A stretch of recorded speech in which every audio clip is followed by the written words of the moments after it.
The truth of the share market channel में आपका स्वागत है। मैं भवनेश अग्रवाल। नमस्कार दोस्तों, शेयर बाजार की उथल पुथल तो चलती रहेगी। इस उथल पुथल से कोई घबराने की ज़रूरत नहीं है। किसी कंपनी का एक क्वार्टर की वर्किंग खराब आ गई, दो की आ गई, कंपनी अच्छी है और अगर आप मीडियम और लॉन्ग टर्म के होल्डर हैं, ये कंपनी आपको पैसा दे के जाएगी। रिलायंस कई बार टूटा है। 400 रुपये टूट के 60 रुपये आते देखा है मैंने। 2400 रुपये से टूट के 600 रुपये आते अभी देखा है। कुछ ज़्यादा पुरानी बात नहीं, 10 साल पहले की बात है। तो ये शेयर बाजार है, इसमें अप्स एंड डाउन्स तो आएंगे, टेक्निकल रीजन से आएंगे, गवर्नमेंट पॉलिसीज में चेंजेस के कारण आ सकते हैं और गवर्नमेंट पॉलिसी के कारण आ सकते हैं। कई कारण हो सकते हैं, उसके मैनेजमेंट की प्रॉब्लम हो सकती है, कोई प्रॉक्सी वार हो सकती है। ये सब टाइमिंग है।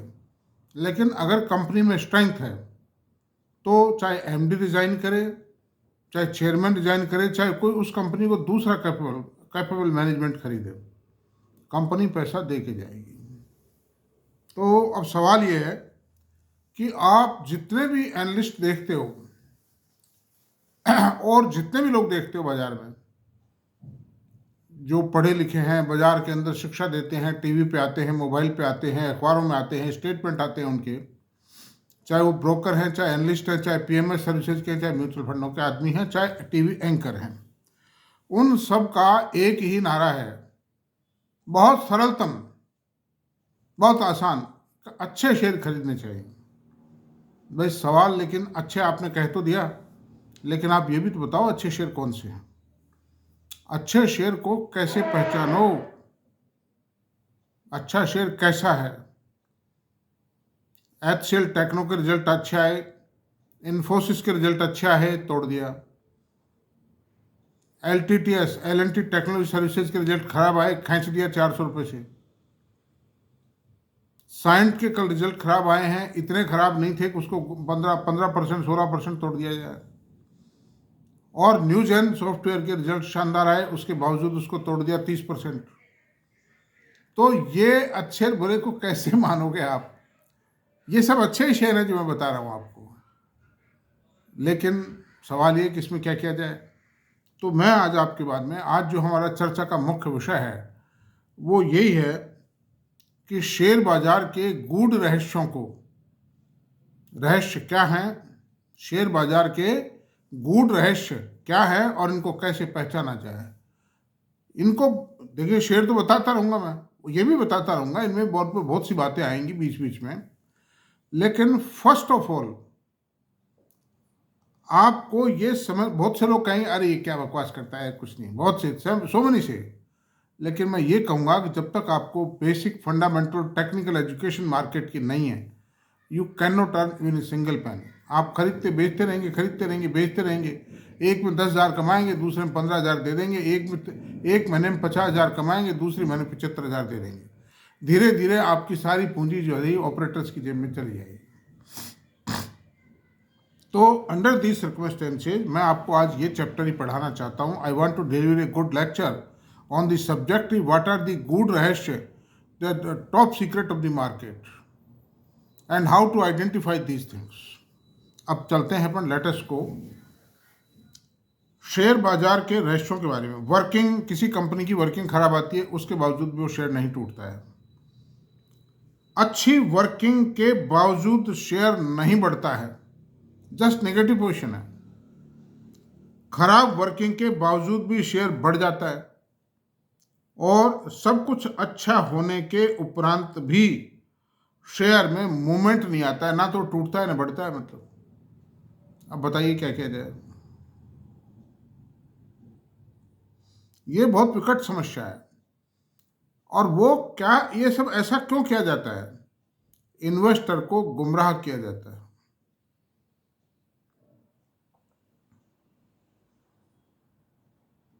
एक कंपनी का रिजल्ट आता है, जैसे मैं कहता हूं एचसीएल टेक्नो का रिजल्ट ले लीजिए।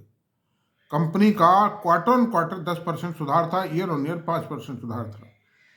सब ने कहा, एवरीबडी इन द मार्केट खुलने से पहले जो स्टेटमेंट आए कि कंपनी के रिजल्ट बहुत शानदार आए और कंपनी का जो रिजल्ट जो शेयर प्राइस था इस कंपनी का वो भी रिजल्ट आने से पहले ही बढ़ गया था।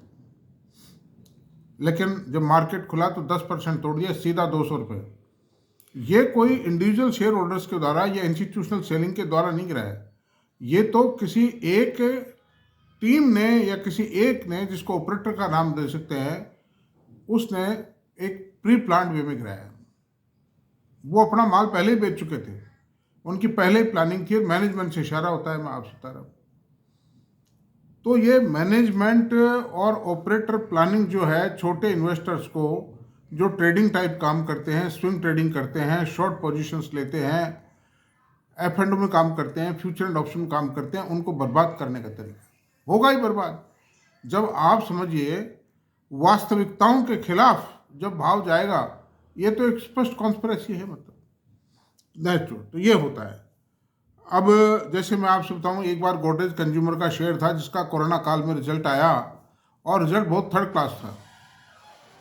मैंने बेच दिया उसको। मैंने कहा इसमें कोई दम नहीं, बढ़ता भी नहीं है, इसको बेच दिया। मेरे पास था वो शेयर मेरे बेचने के 10 मिनट बाद ही जो बढ़ना शुरू हुआ, वो देखने लायक था। लॉरस लैब के रिजल्ट आए कोरोना काल में, मैं बेच चुका था, मैंने बहुत बड़ी क्वांटिटी खरीदी थी उसमें।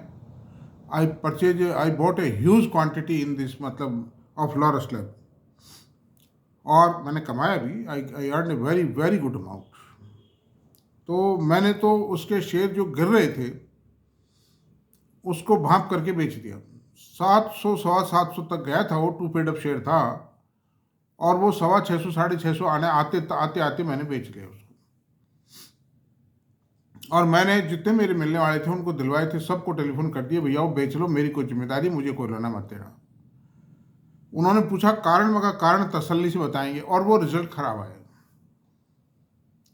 परिणाम क्या रहा कि हमने बेच दिया, लेकिन उस शेयर को, और इतने खराब थे वो परिणाम के प्रॉफिटेबिलिटी आधी रह गई, आधी से भी कम रह गई थी। लेकिन हम तो, मैं तो निश्चिंत था। लेकिन एक आध दो मेरे मिलने वाले थे, उन्होंने वो शेयर खरीद लिए, और खरीद क्या लिए, बाजार के टिप के आधार पर खरीदे उन्होंने, या वैसे खरीद लिए खुद के हिसाब से, कई शेयर तेज होगा सब। और वाकई वो शेयर तेज हुआ, 750 रुपये गया वो 550 रुपये से। और वर्किंग वहाँ 2 कौड़ी की वर्किंग थी।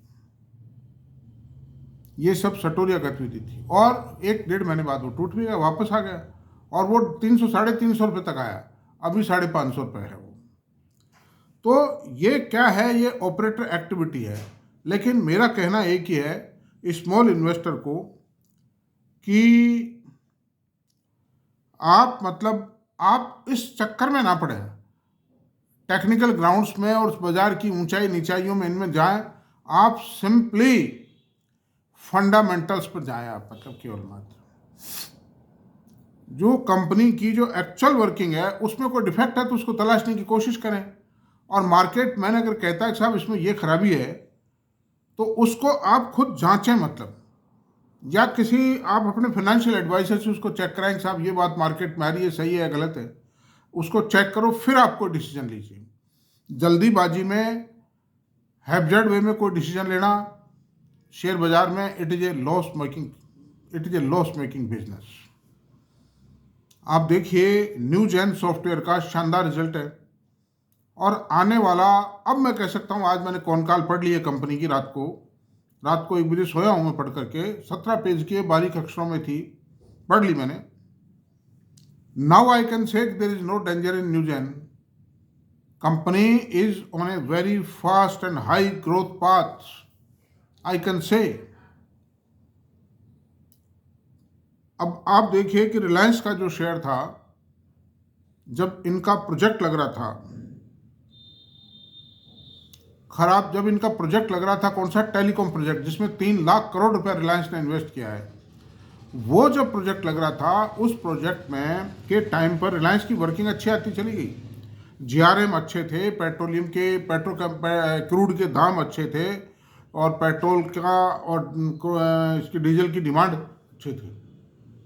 रिजल्ट अच्छे आते चले गए, लेकिन शेयर गिरता चला गया, because management was completely reluctant towards the share. Dividend भी दे रहा था, सब ठीक था। बाजार में रिजल्ट आते, उस दिन शाम को लोग कहते, जो जो एनालिस्ट वगैरह टीवी पे आते, कि अब ये शेयर बढ़ेगा, रिजल्ट तो अच्छा आया है। और वो 3-4 क्वार्टर तक कहते रहे। माई सन टोल्ड मी कि पापा जी शेयर को आप बेचवा दो, इसमें कोई दम नहीं है, ये बढ़ता ही नहीं। मतलब मैंने कहा बढ़ेगा बढ़ेगा, इसका नाम रिलायंस है। ये एक ही शेयर है रिलायंस जिसका रुतबा बाजार में कायम है और रहेगा। मतलब क्योंकि नीति और नियत रिलायंस के मैनेजमेंट की साफ है, वो इन्वेस्टर फ्रेंडली पॉलिसी है उनकी। और जैसे ही उन्होंने टेलीकॉम प्रोजेक्ट पूरा किया, द शेयर स्टार्टेड राइजिंग। तो ये गूढ़ रहस्य है कि मैनेजमेंट की मंशा को जानना, ऑपरेटर की मंशा को जानना। आप उससे बच के रहिए, आप चपेट में आ जाएंगे, आपकी चटनी हो जाएगी। मतलब आप अपनी पूंजी खो बैठेंगे। आप स्ट्रिक्टली ऑन फंडामेंटल चलिए।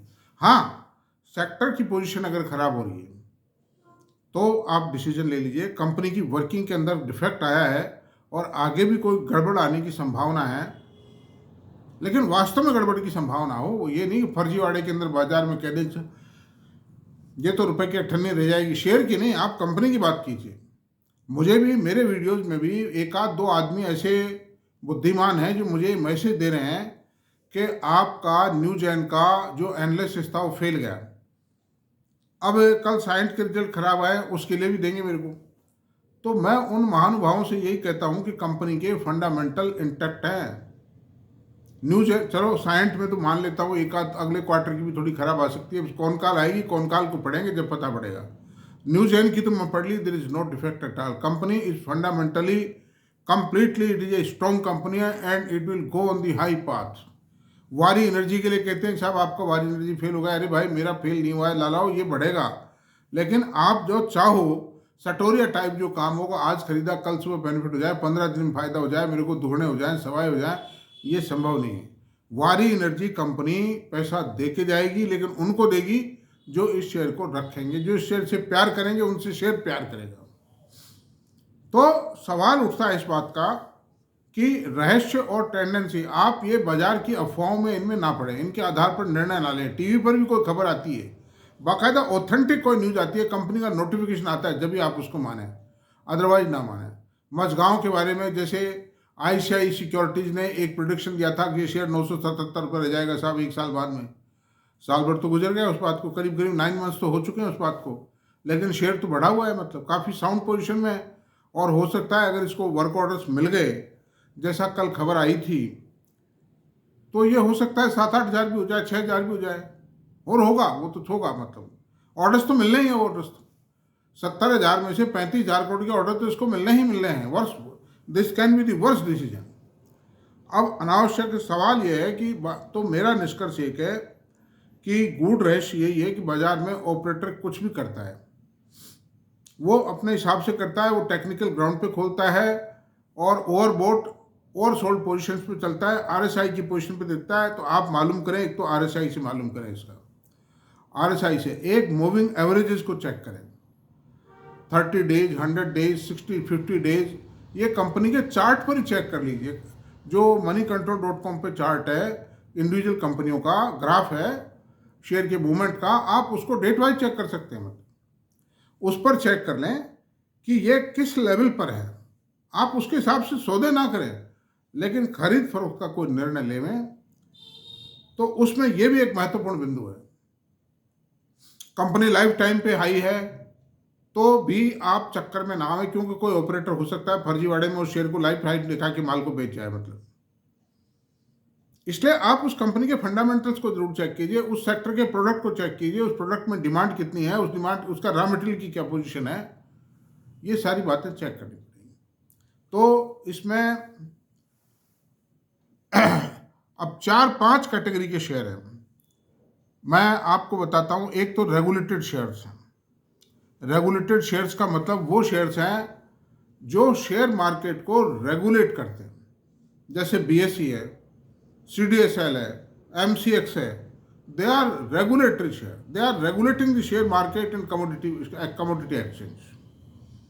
एक तो वो शेयर है। तो इनमें क्या है कि बाजार के साथ इनमें भी मूवमेंट तो आएगा। मतलब बाजार अगर डाउन जाता है, थोड़ा बहुत डाउन से फर्क नहीं पड़ेगा, अगर मान लीजिए जैसे आज निफ्टी है, मान लीजिए 23,000 है, ये निफ्टी घट के 17,000 आ जाता है, 18,000 आ जाता है, तो वॉल्यूम घटेगा, निश्चित रूप से घटेगा मंदी आने से।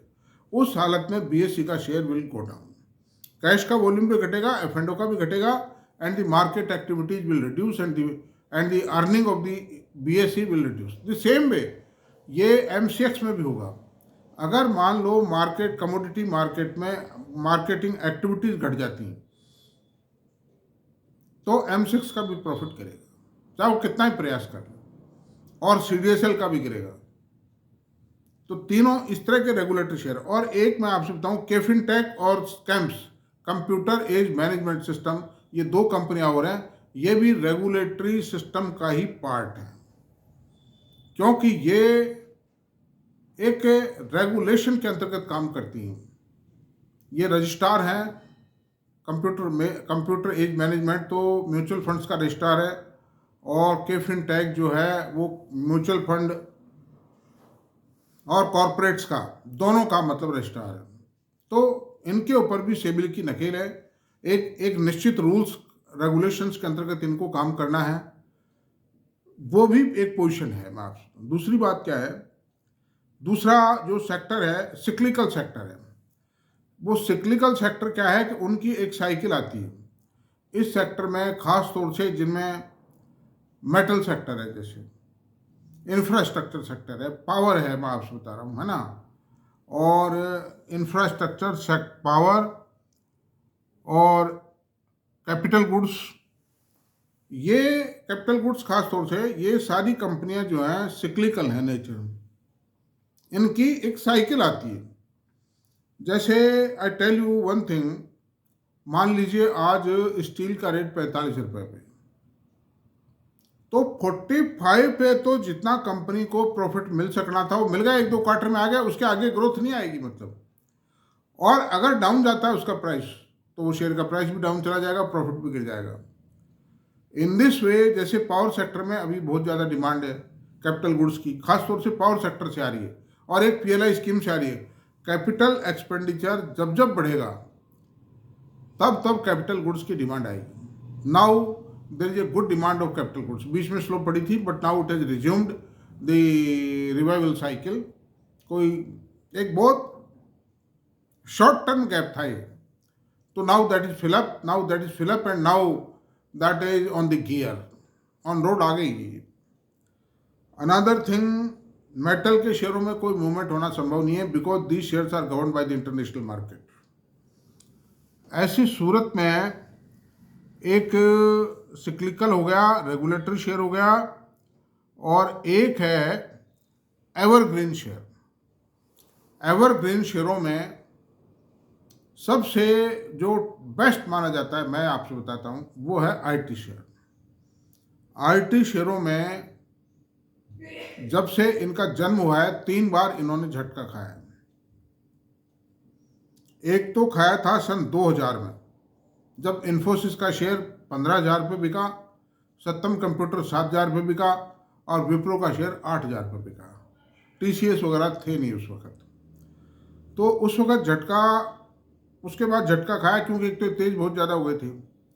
दूसरी बात थी कि ये उस बिजनेस की टेक, ये सॉफ्टवेयर तो बनाना आ गया था, इनको बनाते थे, पर परफेक्ट थे, उसमें तो अंजाम कर लिए थे। But these peoples can not, ये जो टेंडर वगैरह किए, रेट वगैरह दिए इन्होंने अमेरिकन को या फॉरेन कंट्री यूरोप वगैरह में जो दिए, वो कम रेटों में दे दिए, और ये लॉस में आ गए। मार्क्स इन्फोसिस को लॉस हुआ है उस समय, लेकिन इन्होंने धीरे धीरे अपने आप को कवर कर लिया। और फिर क्या हुआ कि सन 2004 में बहुत अच्छी फाइन पोजीशन में आ गए एकदम से ही, मतलब क्योंकि ऑर्डर्स उस समय तो कम ही थे, मतलब फिर इनको जो बाद में और ऑर्डर्स मिले उन्होंने अच्छी रेटों पे लिया, और ये रिवाइवल कर गए बहुत अच्छी। रिलाय और इन्फोसिस ने तो एक शेयर पे 2 का बोनस दिया। फिर सन 2004-05 के आसपास इन्होंने झटका खाया, और वो झटका क्या था कि इनकी रेटें, मतलब जो डॉलर जो था वो सस्ता हो गया था। डॉलर का रेट 45 रुपये से गिर के 38 रुपीज़ पे आ गया था। उस कारण थोड़े टाइम में ढीले चले, लेकिन बाद में सब ठीक हो गया। और एक अब झटका खाया है, ये झटका अमेरिका में ब्याज की दरें घटने के कारण हुआ। तो ये है, एफएमसीजी के शेयर भी हैं, लेकिन उनकी भी एक साइकिल बन गई है। जैसे मतलब ये जो हिंदुस्तान लीवर का शेयर है, यूनिलीवर का, ये शेयर 10-15 साल में चलता है, 10-12 गुना कर देता है। फिर नेस्ले के शेयर की भी ये पोजीशन, क्योंकि इनके जो यूज़र हैं और बायर हैं इनके प्रोडक्ट के, वो एक सीमा पे आके रुक जाते हैं और वो 10-15 साल लगते हैं फिर उनमें फिर चेंज आने में, और नए प्रोडक्ट अब इनके कोई ज़्यादा बचे नहीं। तो आईटी बेस्ट है, और एक कॉरपोरेट बैंक्स बढ़िया है। उन कॉरपोरेट बैंक्स में भी 3 बढ़िया हैं, जैसे एचडीएफसी बैंक, आईसीआई बैंक और एक्सिस बैंक है। ये छोटी मोटी डाउन वर्किंग आ गई, 3% आई ग्रोथ, 2% आई 6, इन चीज़ों से मत देखिए। बाकी in the mid term and long term they are best one. देखिए, आपको राकेश झुंझुनवाला साहब की उस तरह की तो आप मुकाबला करिए मत, वो किया आप खत्म हो जाओगे। लेकिन आप एक मॉडरेट प्रॉफिट के लिए आपको इन शेयरों में अपना इन्वेस्टमेंट रखना चाहिए। नंबर 2, कॉर्पोरेट बैंक आ गए। एक अब ये एवरग्रीन में ऑटोमोबाइल भी करीब करीब एवरग्रीन है, क्योंकि इसमें जब जब गिरावट आती है, साइकिल बदलती है, वो साल भर ढीला रहता है, साल 1.5 साल, फिर खटाक से फिर रिवाइव हो जाता है। Because automobile products have become a essential part of the human life in the modern age. आज दूरियां बढ़ गई हैं, आदमी के पास समय कम है, आदमी की व्यस्तता बढ़ गई है, काम बढ़ा है आदमी के पास में। जैसे जैसे जीडीपी बढ़ेगा, प्रोडक्टिविटी बढ़ेगी, वैसे वैसे ये सब चीज़ें होंगी। तो FMCG, IT, corporate bank and auto, they are evergreen share. High technology shares, ये भी एवरग्रीन की कैटेगरी में, जैसे हनीवेल का शेयर है। इस शेयर में कोई बहुत बड़ी गिरावट आने वाली नहीं है, क्योंकि कंपनी छोटी है भी। दूसरी, और फिर जैसे कुछ ऐसे नया कोई सेक्टर पनपाओ, जैसे वारी एनर्जी का सेक्टर है, नहीं जैसे ये सॉरी सोलर पावर का जो सेक्टर है, सोलर पावर का सेक्टर चलेगा 10 साल। इसमें सोलर पावर, सोलर पैनल्स और सोलर पीवी सेल, इनकी डिमांड अगले 10 साल तक रहेगी। तो उसके कारण ये जो सोलर पावर सेल के जो शेयर्स हैं, ये दौड़ेंगे। और इसमें कौन सा शेयर है? सबसे टॉप पर वारी एनर्जी है, प्रीमियम एनर्जी है, टाटा पावर है, और अडानी और अंबानी के भी प्रोजेक्ट आ रहे हैं, उनमें प्रोडक्शन आने वाला है। उनकी क्षमता क्या है, इस बात की कोई डिटेल्स अवेलेबल नहीं है, मतलब आ जाएंगी, बड़े ही हैं वो प्रोजेक्ट भी। लेकिन उस सब के बावजूद भी ये सारी कंपनियां दौड़ेंगी, चलेंगी, इनको कोई नहीं रोक सकता। और अमेरिका में ट्रंप साहब भी अब थोड़े नरम पड़ गए हैं, उतनी कड़की उनमें नहीं रही है जितना आते ही था, या चुनाव से या शपथ ग्रहण से पहले जो स्टेटमेंट थे उनमें रब में बहुत बड़ा परिवर्तन आया। Now he is quite soft. इसलिए इस सेक्टर में एक बहुत अच्छी, नए जो सेक्टर आते हैं उनमें वर्थ वाइल, जैसे नया सेक्टर एक आया, पेटीएम आया, उसमें फ़ोन पे शेयर आए, ये नहीं चल पाए। फिर जैसे ये आपके ये जो जोमेटो आया, स्विगी आया, ये नहीं चल पाए।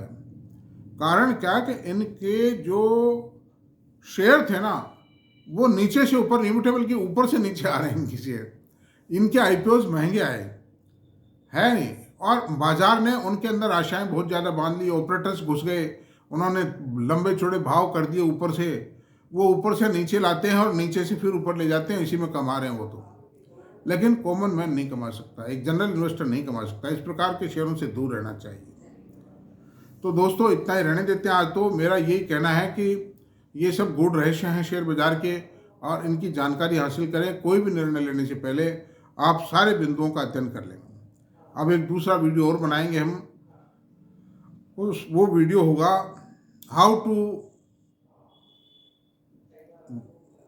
How to become a smart investor, how to become a smart investor, and how it is essential to become a smart investor. Smart investor कैसे बने और स्मॉल इन्वेस्टर बनना क्यों आवश्यक है। तो आज इतना ही रहने देते हैं, चर्चा अपनी चलती रहेगी बाद में भी। तो आज ये वीडियो अगर आपको पसंद आया तो प्लीज़ इसको सब्सक्राइब करें, लाइक करें, शेयर करें, कमेंट करें। Thank you very much.